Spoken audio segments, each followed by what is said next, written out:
Bonjour, chers amis, chemin de vie 4. Alors, si vous avez calculé que votre chemin de vie était le numéro 4, c'est tout simplement parce que vous avez additionné votre mois, votre jour et votre année de naissance. Et bien sûr, je vous ferai un petit récapitulatif. Alors, j'espère que vous allez tous très très bien, que tout se passe bien pour vous. Oups. Le chemin de vie 4, c'est maintenant. Donc c'est pas pour votre personne, c'est plutôt destiné à votre âme. Vous vous souvenez que la saison de l'âme, ce sont des vidéos qui sont un peu spéciales, qui nous demandent de prendre un peu de hauteur. Pour le calcul, je vous le réexplique un petit peu quand même. Si vous êtes né le 10, mettons, bien sûr c'est un exemple, 10 avril 1988, comment on fait pour trouver le chemin de vie? On prend le 10, le 1, parce que 10 ça fait 1 plus 0 égale 1. Le mois d'avril c'est le 4e mois, donc 4, ça fait toujours un 4. Et 1988, 1 plus 9 plus 8 plus 8, eh bien ça nous fait 1 plus 9, 10, plus 8, 18, plus 8, 26. On les retrouve ici, 28, qui fait 8, puisque 2 plus 6 font 8. Autrement dit, 1 plus 4 plus 8 égale 5 et 8, 13, le voilà. Donc le 13, évidemment, je ne peux pas le garder puisqu'il faut le réduire toujours à un chiffre. Autrement dit, 1 plus 3, le 13 c'est 1 plus 3, égale 4. Voilà pourquoi vous avez trouvé un chemin de vie 4. Je regarde si c'est bien cadré avant de commencer, mes amis. Merci pour vos likes, pour vos partages et merci pour votre présence aujourd'hui. Et donc l'âme, les saisons de l'âme, il s'agit ici d'aller voir ce que votre âme vous demande de régler, ou en tout cas de vous orienter, si vous voulez, vers quelque chose pour elle, parce que c'est ce qu'elle vous demande. C'est comme ça. Nous sommes là en fait au service de notre âme, même si malheureusement les turpitudes de la vie nous le font oublier. Alors, on regarde la carte du je suis. On va voir qu'est-ce qui va vous aider dans le domaine spirituel et vous aider dans le domaine matériel. Allez, on continue. On a dépassé un certain nombre de choses. On va aller voir ce que vous avez, vous, en tant que personne, déjà dépassé pour votre âme, n'est-ce pas? Et ce qu'il restera à dépasser, bien sûr, puisque c'est un peu un travail, en fait, encore une fois, qui est un peu long. C'est les saisons, ça dure 3 mois, le travail de l'âme. Ce sont des étapes qui durent 3 mois. En tout cas, on les a définies comme telles.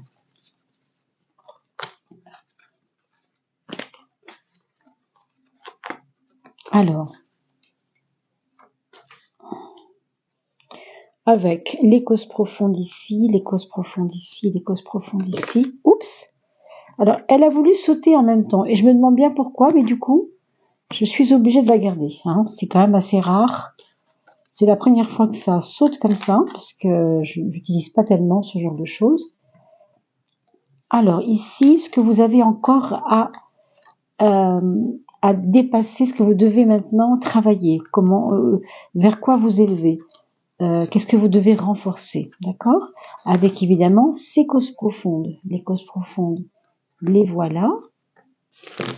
Mes amis, chemin de vie 4, c'est pour vous. Vous pouvez aussi trouver un 22 qui est un sous-nombre, mais le 22, malheureusement, je ne peux pas les explorer, ces chiffres-là, ces nombres-là, dans ces vidéos, pour l'instant. Je ne dis pas que je ne le ferai jamais, mais pour l'instant, c'est comme ça. Votre carte du je suis, autrement dit, ce que votre âme a vraiment besoin que, ici et maintenant, vous puissiez préparer pour elle, effectuer pour elle, au service de votre âme. Les études spirituelles. On vous demande, mes amis, de reprendre vos bouquins, vos notes, des vidéos que vous aviez laissées peut-être de côté, vous savez, qui parlent de l'esprit. Alors, l'esprit au sens, évidemment, très large du terme. Quand on parle de spirit, en anglais, spirit, ça veut dire esprit. Qu'est-ce que c'est que l'esprit?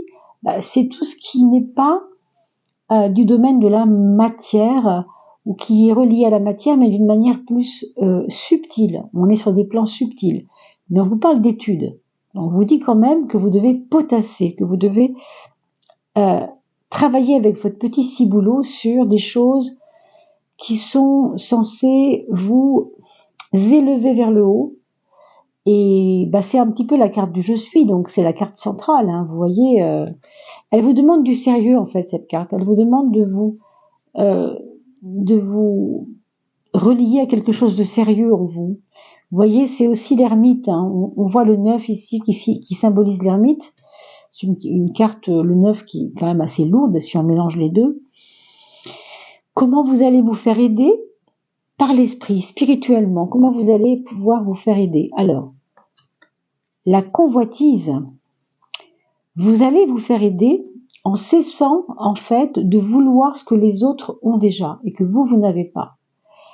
C'est une notion qui est importante parce que c'est un peu comme si vous vous empêchiez de voir vos propres bénéfices en regardant que ceux des autres. Par exemple, celui-là, il a beaucoup plus d'esprit que moi, celui-là, il réussit mieux que moi, et pourtant,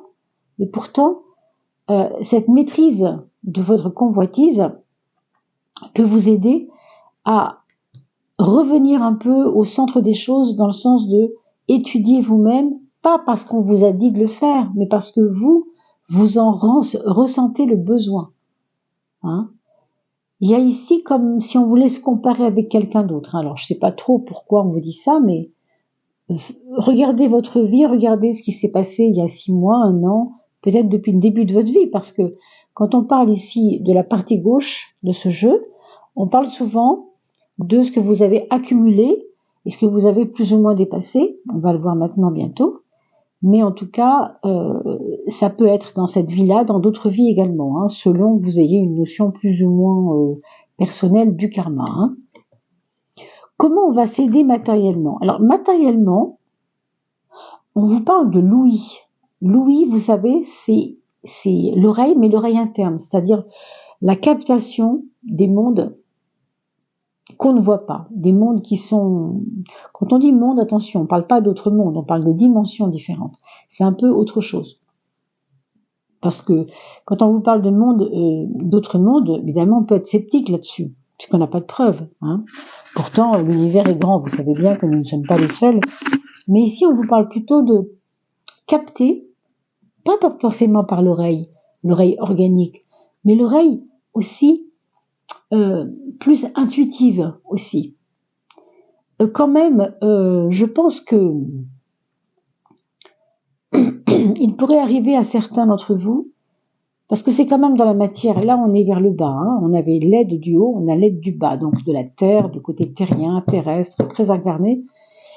Vous pourriez avoir des sons, alors à un certain niveau des sons, en vous endormant le soir, entendre une voix vous dire quelque chose, vous savez, par exemple, comme un message subliminal que vous pourriez entendre. Si c'est pas le cas pour vous, c'est pas grave, hein, c'est parce que voilà, vous n'êtes pas sujet à ça. Mais il y a des personnes comme ça qui reçoivent des messages. Bon. Il peut y avoir aussi une autre façon de capter, c'est que tout simplement, pendant un dîner, vous allez entendre parler de quelque chose qui va vous donner envie de retourner vers ces études spirituelles, parce que tout simplement, vous allez tendre l'oreille, et vous allez entendre que, tiens, ça, j'en avais pas entendu parler, et ça m'intéresse. Et ça va vous mener, en fait, dans votre je suis, qui vous demande d'étudier et de reprendre un petit peu de sérieux dans la vie, vous voyez? Bon. C'est vrai que ça paraît un peu sévère, mais en même temps, peut-être que vous en êtes là, mes amis. Nombre 4. Faut pas oublier que le chemin de vie 4, c'est quand même un chemin de vie qui a conscience qu'il ne peut pas avoir les choses par hasard. Vous voyez, il aime pas trop le hasard, le 4. Hein. Le 4, il aime la rançon du travail. Voilà, il a conscience qu'on n'a rien sans rien. Donc je suis pas étonnée tellement. Hein. Mais en même temps, on vous dirige vers quelque chose de beaucoup moins pragmatique. Ensuite, ce qu'on peut dire, c'est qu'on va aller voir déjà ce que vous avez déjà dépassé, mes amis 4, chemin de vie 4. Alors, vous avez déjà dépassé le problème de l'authenticité, qui n'est pas un problème d'ailleurs, on va dire une particularité chez vous.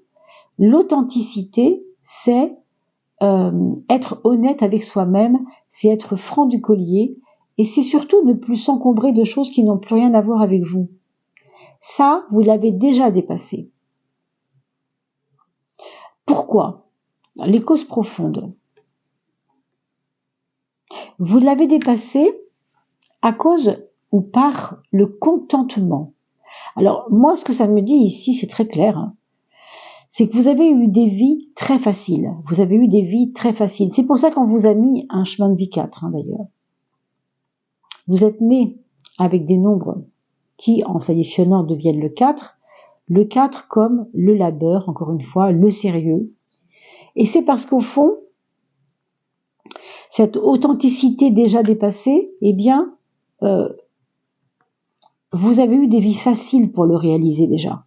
Des vies où tout vous semblait simple. C'est pour ça qu'aujourd'hui, vous avez peut-être besoin de goûter, non pas à la difficulté, mais à ce qui est moins simple, ce qui est moins facile en effet. Mais, vous voyez, c'est déjà du passé, donc on ne va pas trop rester là-dessus. Ce qui compte ici, c'est ce que vous devez dépasser maintenant, ce que vous devez faire maintenant. Hein. Mais là, c'est intéressant d'aller voir ce qu'on doit maintenant délaisser. Qu'est-ce que vous avez réglé? Vous avez réglé tout ce qui était en relation avec la problématique de dépasser un obstacle. C'est pas un problème pour vous. L'obstacle n'est peut-être pas un problème pour vous parce que vous avez tellement su le faire que la cause de ça, alors c'était votre nez, votre odorat au sens profond du terme, hein, vous aviez compris où étaient les dangers, vous aviez senti, vous voyez, odorat, senti les dangers, les obstacles. Et ça vous a toujours bien aidé. Donc tout ça, c'est un acquis en fait, on n'y revient pas, d'accord? Qu'est-ce qu'il vous faudra abandonner dorénavant? Vous voyez, on vous demande d'abandonner la connaissance alors qu'on vous demande d'aller vers les études spirituelles. C'est très différent et on va essayer de décortiquer ça ensemble. On vous dit de reprendre vos bouquins, très bien, de reprendre vos crayons, vos stylos, vos notes même, hein, vos notes que vous avez déjà commencé à bosser. Il y a 10 ans, peut-être que vous avez travaillé sur quelque chose qui vous intéressait à l'époque, mais que vous ne vouliez pas continuer pour X raisons, parce qu'il y a eu un décès dans la famille, parce qu'il y a eu une maladie, un problème, un déménagement important et que sais-je. Mais là, vous allez vous y remettre parce que c'est votre âme qui vous le demande. Simplement, on vous dit de ne pas tomber dans le piège de vouloir absolument que ça vous nourrisse au point de vouloir renaître. C'est déjà fait. Vous êtes déjà rené, entre guillemets, même si vous vous appelez pas René, hein. C'est une petite blague, mais bon. Pourquoi? Parce que la connaissance, c'est naissance. Si vous enlevez le C-O-N devant, vous avez le mot naissance. Quand vous avez la connaissance, vous naissez avec quelque chose de nouveau. Ici, c'est plus la peine d'y penser, vous avez déjà vécu cette renaissance. Donc on va pas perdre le temps avec ça. Par contre, on avait cette petite carte qui a frétillé vraiment, on l'a bien vu dans l'air. Alors je vais la regarder en premier quand même. Ah, très bien. Très bien. L'abandon. Quelque chose vous a fait abandonner cette nouvelle naissance. Quelque chose vous a peut-être perturbé, abandonné. Alors, est-ce qu'on vous a abandonné ou c'est vous qui avez abandonné quelque chose? Il y a cette notion-là ici. Hein. Je ne peux pas encore trop vous dire pourquoi, mais il y a un deuxième pourquoi. Il y a le pourquoi de la dévotion. Vous avez certainement, dans une vie antérieure, ou peut-être dans cette vie-là, il n'y a pas si longtemps, il y a 10 ans, il y a 20 ans, ou peut-être il y a 3 ans, hein, vous savez peut-être de quoi je parle. Vous avez dû abandonner, et c'est fini, on n'en parle plus, c'est déjà fait, c'est déjà abandonné, vous êtes en train de le faire en tout cas, cette notion de renaître à vous-même. Pourquoi? Parce qu'il y a eu un abandon après qu'il y ait eu une grande prise sur quelque chose. Peut-être vous étiez bouddhiste, hein, dévotion, vous voyez, je pense au bouddhisme par exemple. Peut-être vous étiez dans un endroit spirituel où on vous demandait trop de sacrifices. Donc, il y a eu un abandon. Est-ce que c'est vous qui vous êtes senti abandonné ou est-ce qu'on vous a abandonné? Ou est-ce que c'est vous qui avez dit stop, moi j'abandonne ça, j'ai plus envie. Hein. Vous voyez, c'est intéressant. Mais il n'y a que vous qui pouvez répondre, bien sûr. Là, moi, je n'ai que des symboles, je ne peux pas aller plus loin. Bien sûr, je reste à votre disposition, hein, si toutefois vous avez besoin d'éclairage. Et puis, vous avez les commentaires en dessous de la vidéo, bien sûr. Si cela peut vous répondre à quelques interrogations, n'hésitez pas à poser des questions. Ici, maintenant, ce qui est le plus important ici, quand on a déterminé le je suis, donc ces études spirituelles qu'il vous faudra reprendre pour cet hiver, avant le printemps, eh bien, vous avez aussi à apprendre maintenant à dominer quelque chose d'important. Dominer quoi? Dominer ce qu'on appelle les asanas. Asanas, qu'est-ce que c'est? Vous voyez comme les choses qui sont très carrées deviennent rondes au fur et à mesure ici. Ici, on nous parle de fluidité. Quand on parle de asanas, il faut le savoir pour ceux qui ne connaissent pas ces mots. Il s'agit d'un mot sanskrit qui veut dire position physique. Vous savez, c'est ce qu'on appelle une posture de yoga, asanas, asana, hein. Un asana, des asanas. En fait, on vous demande une rigueur, voilà, une rigueur. Moi, je revois ici le côté sérieux, hein. Ça veut dire, pour moi, je pense que vous devez vous infliger, enfin, minimum, bien sûr, hein, non pas se fouetter tous les matins, non, pas du tout, mais vous infliger une certaine façon de ordonner votre vie, de mettre de l'ordre dans votre vie, et c'est pas seulement votre maison, c'est aussi votre corps.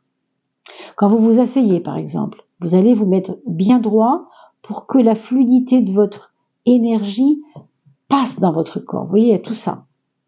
Donc, si vous faites du yoga, vous comprenez très bien de quoi je veux parler, et tant mieux parce qu'on est en plein dedans. C'est ça qu'il faut développer.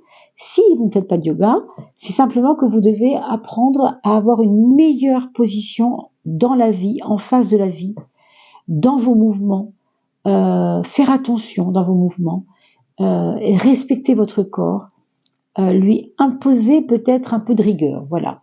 Peut-être ce sera alimentaire, peut-être ce sera, voilà, peut-être sur vos traitements, voir comment vous pouvez faire évoluer tout ça.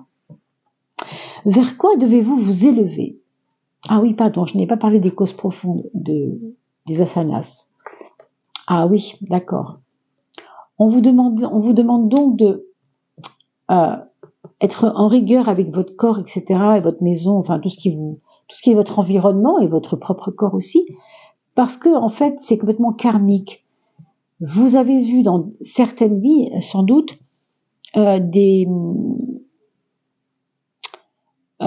quelque chose qui vous a pas facilité la tâche, ou bien vous étiez possiblement handicapé physique, et peut-être que dans votre vie ça vous a suivi un petit moment, peut-être que vous avez été handicapé jusqu'à 25 ans par exemple, hein, vous voyez ce que je veux dire? Ou alors avec un léger handicap mais qui vous a posé problème. Donc aujourd'hui on vous dit, ok, c'est à cause du karma, c'est à cause que tu as été marqué par ces répétitions de choses que tu as fait dans d'autres vies, bon ok, mais c'est pas irrémédiable. Aujourd'hui on te dit, tu vois, on vous a mis, encore une fois, mes amis, 4. Hein. Quand on est 4, c'est parce que on est déjà dans la rigueur, on aime le travail et on aime s'imposer des choses avec le 4. Donc n'en soyez pas apeurés, a priori c'est pas un problème du tout. Alors, on était en train de regarder tout à l'heure vers quoi vous devez vous élever. Eh bien, ça ne m'étonne pas. Après le karma, le dharma, forcément. Je rappelle à ceux et celles, hein, pour donner un peu quelques notions sanskrit et hindouistes et enfin de maîtrise des philosophies orientales, que karma dharma c'est un peu pas forcément en opposition mais en compréhension de comme c'est comme les deux faces d'une même pièce si vous voulez, hein. Karma serait comme une forme de répétition de symptômes, comme une maladie si on veut dire ça, et dharma ce serait le médicament à prendre. Vous voyez ce que je veux dire? Ça c'est incessant, ça se répète et on n'en sort pas et on n'en finit pas et ça marque nos vies, hein. Et le dharma c'est un peu quelle posture je dois prendre et comment je peux m'élever toujours plus haut dans la compréhension des choses.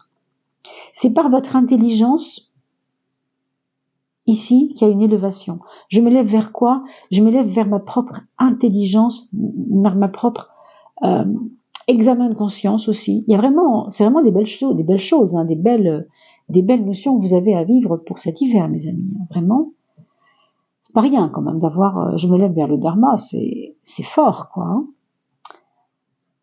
La notion de je renforce. Qu'est-ce que vous allez devoir renforcer? J'ai encore oublié de vous parler des causes profondes du dharma, pardon. Le dharma, la cause profonde, l'intelligence à attraper. Pourquoi?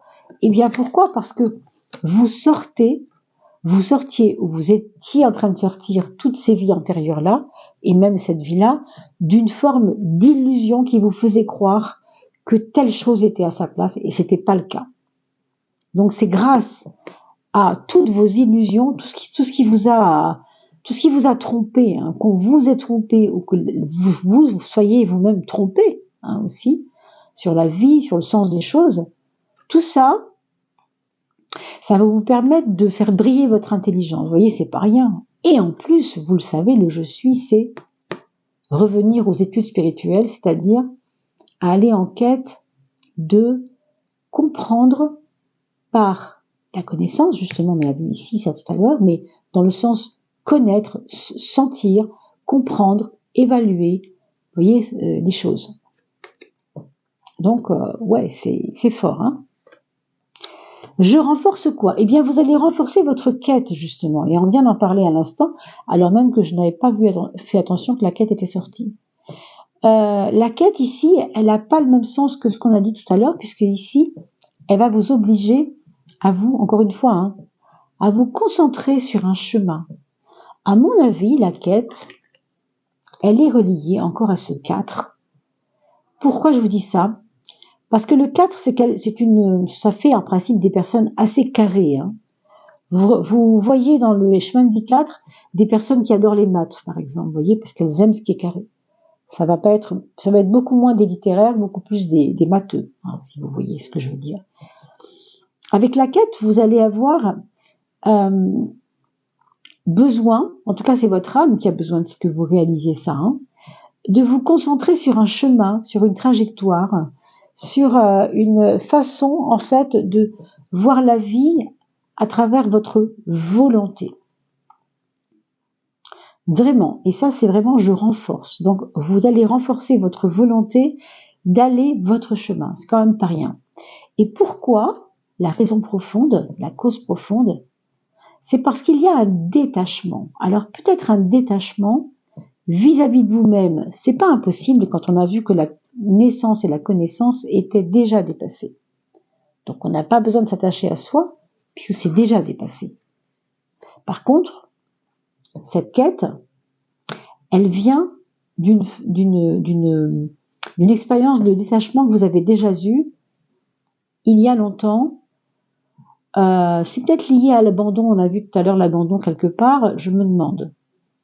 Un détachement qui stimule la quête, d'accord? Donc bien sûr que vous pouvez réécouter cette vidéo s'il le faut, parce que je comprendrais bien que c'est pas toujours simple. Une petite dame tout à l'heure sur une autre vidéo me disait vous n'avez pas des explications plus simples, des tirages plus simples. En effet, vous le savez, tous les mois, nous nous réunissons ensemble pour parler ce que vit le bélier, ce que vit le taureau, etc., comme la plupart des tarologues, hein. Mais c'est quand même assez rare de parler de l'âme. Ici, on n'est pas là pour parler de nos petites turpitudes quotidiennes. En effet, si vous voulez voir ça, il faut aller voir les vidéos donc, que je mets en ligne tous les mois, concernant les signes du zodiaque, bien sûr, avec les tarots appropriés. Ces cartes-là sont vraiment faites pour le travail de l'âme, qui lui va prendre 3 mois à chaque fois. Chaque saison, c'est pour ça qu'on parle de saison de l'âme, chaque saison est un palier. Vous voyez, c'est ça. Donc oui, on ne peut pas parler de cela comme on parlerait d'un problème de cœur ou d'un problème d'argent, évidemment. Là, on est sur une hauteur d'âme. D'ailleurs, on appelle ça la grandeur d'âme, la hauteur d'âme. Ça n'est pas pour rien. Donc, c'est vrai que ça nous demande une autre approche et peut-être aussi de se positionner en tant qu'être humain qui connaît et qui sent sa dimension divine, mais qui ne la voit pas toujours. Ici, on parle de votre dimension divine quelque part, hein, mais elle a besoin de nous pour travailler cette dimension divine. Le divin ne travaille, ne se met en travail que grâce à nous, qui sommes les corps physiques que la divinité emploie pour pouvoir réaliser ce qu'elle a réalisé. C'est pour ça que le monde ne va pas toujours très bien d'ailleurs, puisque vous le voyez, si divinité il y a en tout cas, elle va trouver des corps plus ou moins bien aspectés pour réaliser ce qu'elle a réalisé, d'où ce qui se passe dans le monde d'ailleurs, vous voyez bien, hein. Voilà mes chers amis, je ne sais pas si ça a été clair pour vous. En tout cas, pour moi, ça a été un grand plaisir. Vous avez un superbe tirage en relation avec votre âme. Sachez que ça s'arrêtera, ce qu'on vient de dire là, autour du mois de mars. Et bien sûr, on se reverra pour parler à partir de mars de la saison de l'âme du printemps. D'ici là, eh bien moi, je vous retrouve avec plaisir pour vous parler par vos signes astrologiques cette fois de votre mois de janvier et aussi, un peu plus tard, de votre année 2024. Alors, je vous dis à très très vite. Portez-vous bien. Merci pour vos likes, vos partages et ce petit moment passé ensemble. À bientôt.